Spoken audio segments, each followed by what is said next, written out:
Assalomu alaykum birodarlar, salomatsizlar do'stlar. Shu bargni ko'ryapsizlarmi?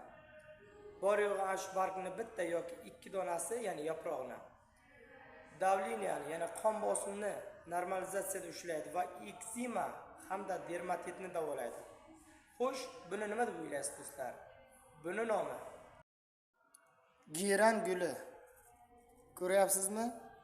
Bu gulni barcha insonlar biladi do'stlar. Geran guli.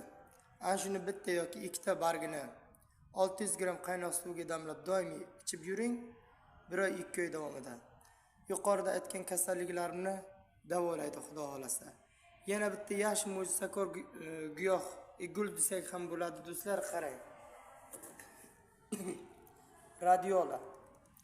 Ana bu oshqozon ichak kasalliklarida va hamda asab sistemasini me'yoriy ish faoliyati buzilganda, depressiya, stress, asab kasalliklarida mana shuni deylik, mana bir osh qoshiq dozada bargini damlab ichib yuring. Asab va uyqusizlikdan xudo xolasa butunlay qutulib ketasiz. Ana sizga mo'jizakor giyohlar do'stlar. Sog' salomat bo'ling, Allohga omonatsiz, xayr, asosida o'zingizni asrang.